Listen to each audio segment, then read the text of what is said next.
This is One on One.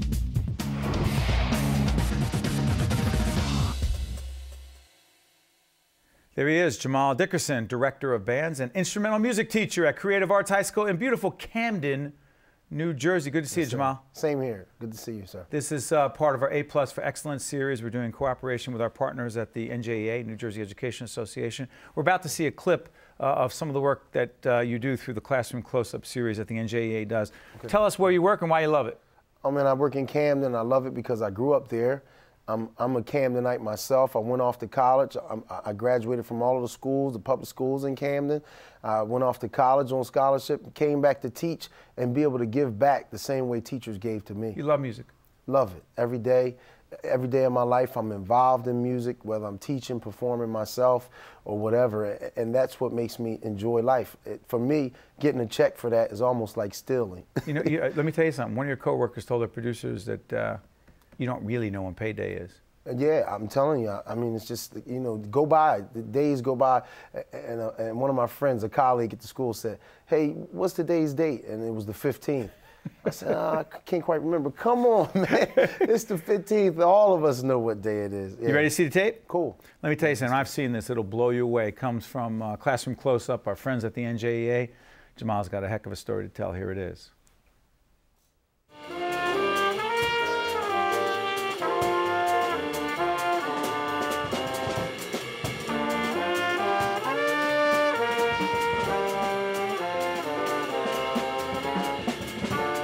Their paths to music may have been as varied as notes in the music they play, but one thing is consistent.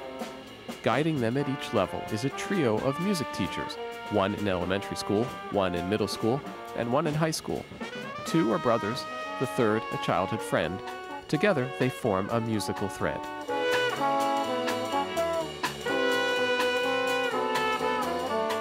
What that's considered in educational terms is vertical alignment. We're always communicating with one another.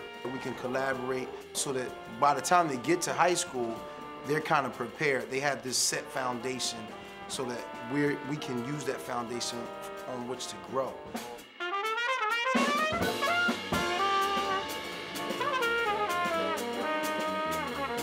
Beginning of my 7th grade year, I wanted to play violin, but the band teachers gave me a trumpet.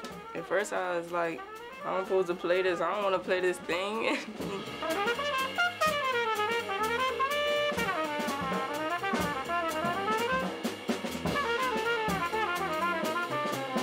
We start the children at the 3rd grade, and we have the kids playing as soon as they pick up an instrument in the performing ensemble. I'm there with them every step of the way, so I'm actually, you know, helping them, mentoring them, all the way up to high school and beyond. Mrs. Sabri may talk to me and say, you know, I have a student that just came to your school and, you know, look out for him. So I'll look for the child and, you know, hey, I heard you was in the band, you know, you play this instrument. So, you know, that happens and, you know, we kind of work with them all the way throughout. And then we also stay in contact with my brother. And on the high school level, once they get like to 7th and 8th grade, it's kind of like, you know, I'll ask a question like, what would you like them to know once they get to your school? The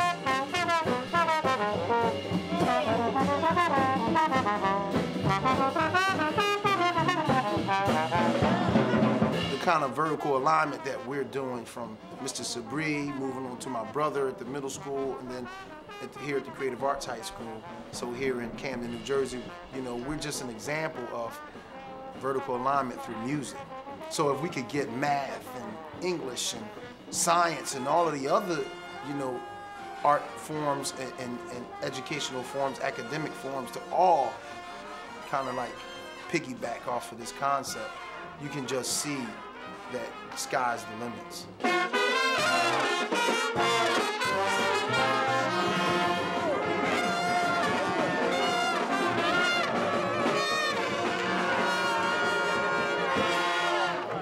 Oh man, tell me what you're feeling. Listen, that's my life every day. It's not a show. That's what we do all day long, enjoying the kids, enjoying them seeing the light at the end of the tunnel. I was talking to a gentleman on the way over, and I was telling him that for some of these kids, there is no light at the end of the tunnel. but we can see that the kids that we're working with do see a light at the end of the tunnel, and that's what's, that's what's important for our kids in the city. By the way, what is vertical alignment? Vertical alignment it can be looked at as a formal concept, and it can be informal. In fact, colleges and high schools have some, formal agreements like vertical articulation, where they agree that a child should have these courses and blah, blah, blah by the time they get here. And if they've done that, then we can do a better job with them. So what we do is we do that from elementary to middle to high school. Give me a quick example. Sure. My friend, Hassan, best friend, graduated high school together. He teaches. Was he in that piece? He was in that piece, okay. Exactly. He teaches in the elementary school. And so what we do is we talk about, myself, Mr. Sabri, and then my brother Nasir all talk about what it is we would like for the student to know at this level. And not only do we talk about that so that we're all on the same page, we have our students, our older students, mentor the middle school. Then the middle school students will mentor the elementary school students. And so we're working together so that everything that we're teaching is aligned and preparing them for the next step, so that we follow them from middle school, from elementary to middle to high, and then also then to college at that point. This series again is called A+ for Excellence, right? Right. And I'm curious, define excellence in these young people. Oh. It's not perfection, right? Excellence is the ability to be able to see that they can be great, to see goodness in themselves, to see greatness in themselves. Don't they do that naturally? No, actually no. And the reason why is because they don't get the opportunity to By the way, describe see. Camden. We're seeing in about 7 states, so describe Camden. Not everyone knows. Sure. We're in Camden City. I'll give you a brief description of the school that these kids go to. We're talking about a school where the kids walk over crack valves to get to school. We're talking about a school where across the street is crack houses, and down the street is Broadway, where prostitution and all kinds of derelicts are hanging. And we're talking about kids leaving school at night and it feels unsafe, so that the principal has to come up with structures that make these kids feel safer and ways to get the parents to pick them up, and some of their parents don't have cars. So we're dealing with kids who are coming from these situations in a city where the police officers and the fire department has been laid off. Big time. Third and right. So they're dealing with all of these issues, and we're one of the worst cities in the country, if not the worst, and most dangerous. And we're dealing with kids from that city who are coming to school every day believing that they don't have a chance. But here you go now. Fast forward. I'm only given the TV version of the story. Right. 2 or 3 success stories of the situation you just described. You have some young people doing unbelievable things. Go ahead. Yes, go. indeed. 2 minutes. Go.